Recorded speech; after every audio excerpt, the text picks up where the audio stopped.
Anyways, you can already see I'm having a hard time stretching this out to 15 minutes total. It's probably gonna end up like 13. What I just did for you was an 8-minute video, which you can probably get 6 minutes of content out of. I'm gonna spend like 2 minutes just talking about Heart of Darkness. It might not even make much sense. I'm just doing the best I can. And then after that, I'll do about 5 minutes of you and learning goals from the class and what you feel you accomplished and what you didn't. And hopefully that will total to about 13, 14 minutes, which should be enough. So anyways, um, one of the main takeaways from Heart of Darkness that I think Joseph Conrad, the author, wants you to take away is the large gap between how like civilized the Europeans are and the European traders, and how animalistic and savage-like the slaves are, the ones who are like gathering the ivory.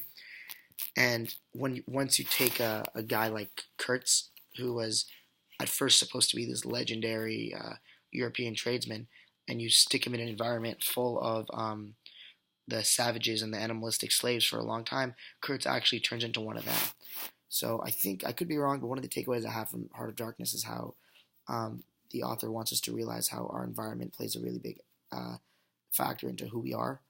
And I mean, Kurtz is just the perfect example, seeing how he becomes a total like maniac once he's living around slaves forever. And even when like Marlowe, the narrator, who is European himself, like finally gets to him, is able to meet him face to face, and says to him like, "I'm gonna bring you back home to everyone else." Kurtz like literally tries to run away because that's how like far removed he is from his own former life of being like a normal European tradesman, and instead is just connected to like the life of savagery. But um, I think the runaway actually is a perfect example that you could use to prove your point, and I'll show you how. So in the story that Joseph Conrad tells, and remember Joseph Conrad himself also worked on a ship as a merchant or as a sailor. It's very similarly to the character Marlowe, and in the story, by the time that Joseph Conrad, or by the time Marlowe meets Kurtz and he tries to convince Kurtz to come back with him to Europe, and Kurtz literally tries running away before he even has the chance to do so. Um,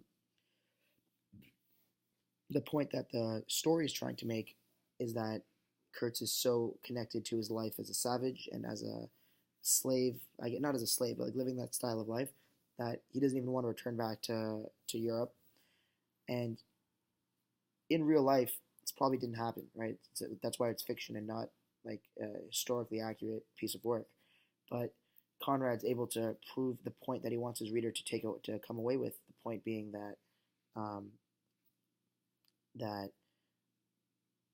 like look at how big the gap is between the European and the animalistic slave. That I'm kind of lost in my own thoughts and I'm tired, but either way, I think I can get myself back together. Um, in real life, let's say the guy might there probably wasn't what's the guy's name again? Kurtz. Yeah, there's probably no situation where Kurtz actually runs away, but by telling a story in which you enact a scene involving the Kurtz runaway, it's just a better example of the point that the author Conrad is trying to make. Um, when Conrad, when Marlowe gets back to Europe, and he speaks to Kurtz's cousin, and Kurtz's cousin tells him that Kurtz wasn't just a tradesman; he was also, I think it was, he was a great. I might actually look up the actual thing so I don't get this wrong because it's important. Hold on, just getting back to the YouTube video. For the International Society for the Suppression of Savage Custom, and saying he's Kurtz's cousin comes to Marlowe's door. He and Marlowe talk for a little, and Marlowe learns that Kurtz was a musician, in addition to being a painter and journalist. Musician and painter and journalist. Yeah. So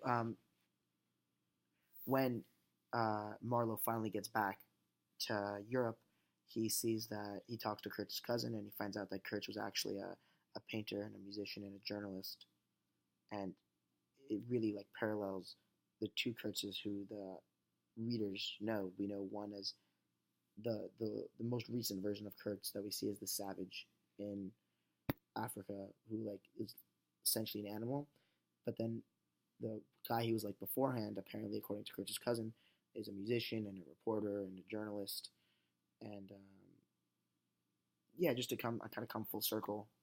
I feel like I'm just repeating myself over and over and over again, but if that's the case, so be it. Um, in fiction, you can prove a point you're trying to make in fiction, kind of by not necessarily exaggerating, but by emphasizing particular impactful scenes to prove your point. Wow, not a great oral presentation. I'll admit, not a great oral presentation. But anyways, moving on. We're now going to talk about learning goals. By the way, Ariel, when you actually do record this yourself, before you do, look at the actual prompt yourself. I'm going to read it again here, kind of just to kill some time. But when I say again, I mean the learning goals part, kind of just to kill some time. But also to actually answer the question. I'm so tired.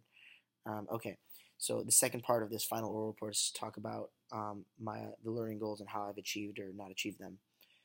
So I'm going to look at some learning goals and answer them. I don't even know if I have time for all of them. The first one, and I think that's probably not the most important, but the most enjoyable part of the course, was the last one, was to develop the ability to write analytically and creatively through practice, observation, and revision.